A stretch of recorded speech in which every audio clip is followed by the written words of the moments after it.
Don't make the mistake of missing Grand Teton National Park on your next RV trip. Come along with our family as we RV road trip through Jackson Hole, Wyoming and Grand Teton National Parks.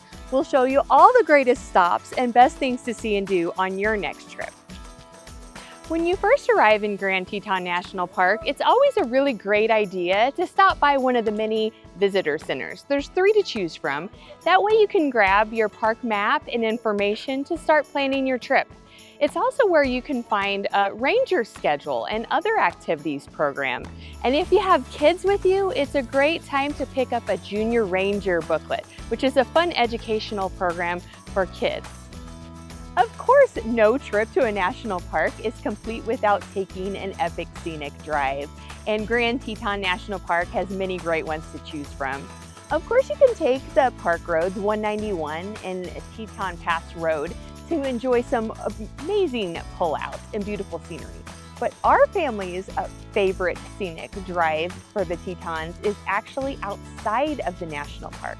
We take Highway 26 out of the Moran exit and follow it all the way up to the Continental Divide, which is where I'm standing now, and you get epic views like this. The topography is completely different than what you see in the park, and it's beautiful. But whichever scenic drive you take, you really can't go wrong. So why is Grand Teton National Park worth a stop on your next RV trip? This scenery is epic. It's almost postcard perfect.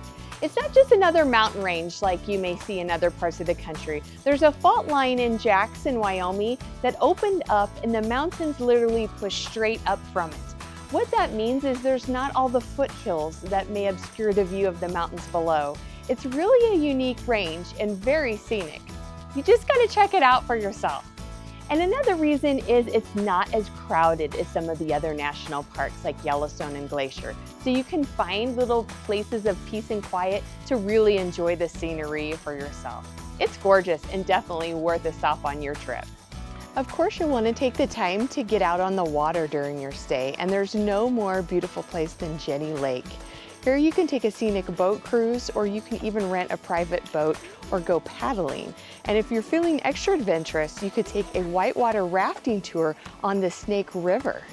If you only have time for one hike during your trip to Grand Teton National Park, make it Hidden Falls to Inspiration Point. I promise you won't be disappointed.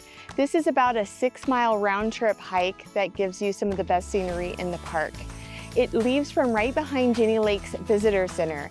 But a tip is if you want to shave 4 miles off the round trip, so it's only a little over 2 miles, take the shuttle across Jenny Lake.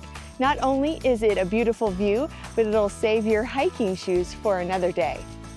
If you love photography or just want to make sure that you check out the best viewpoints in the park, here are the must-see stops. The Snake River Overlook was a favorite photography spot for Ansel Adams. In fact, he photographed this very spot in 1941. It's a wonderful place to watch the sunset. Another favorite photography spot in the park is Swabotcher's Landing. And no, I have no idea if I said that correctly or not. The reason why this is such a scenic place is it gets you right down on the Snake River, looking up at the Teton Range. It's just beautiful. One of the most photographed barns in the whole world is located here in Grand Teton National Park. It's the T.A. Moulton Barn, and it's the result of Mormon settlers that came from Idaho in the late 1890s. It's a beautiful sight, so come check it out. Outside of Grand Teton National Park is Jackson, Wyoming, and there's a lot of really fun, entertaining things to do in town that you don't want to miss. One of the things in Jackson Hole is going up on the aerial tram. It takes you over 10,000 feet where you can get a bird's eye view of the national park and of Jackson, Wyoming.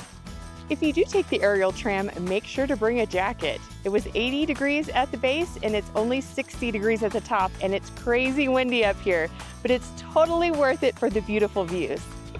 Make sure to save some time to come down to Jackson, Wyoming's Town Square, where you'll find a lot of unique shopping opportunities along a boardwalk that goes all the way around the town square and then beyond. There are fun restaurants and shops galore, but something extra cool is the antler arches, which you will find on all 4 corners of the town square. I would love to hear your guess about how many antlers you think is in each arch. One other unique thing to make sure to take in downtown Jackson is the nightly free cowboy shootout show. It happens right on the town square. They block off the streets and it's a free entertainment for the whole family. For a fun place to eat when you're in Jackson, check out Jackson Drug. It's an old soda fountain counter where you can catch a burger or a milkshake or an ice cream treat. There are many great options for camping within Grand Teton National Park and right outside the park. We are huge fans of camping within the National Park campgrounds. Why? Because it keeps you close to all the action and the scenery without a long drive eating up your day. One thing to know about Grand Teton National Park campgrounds is that they are best for smaller rigs, like 35 feet and under. There are a few campgrounds that accommodate larger rigs, but those sites are kind of few and far between. The campgrounds in Jackson will accommodate larger rigs and in the surrounding areas around the park. We chose to camp in Coulter Bay Campground, which is in a beautiful area of the park right on the lake with the mountains, with trails that lead right from the campground.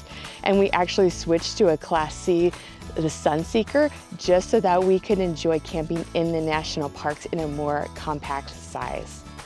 Now that you know a little bit more about what makes Grand Teton National Park special, I'm curious to find out, are you excited to plan an RV trip here and stay a little bit longer?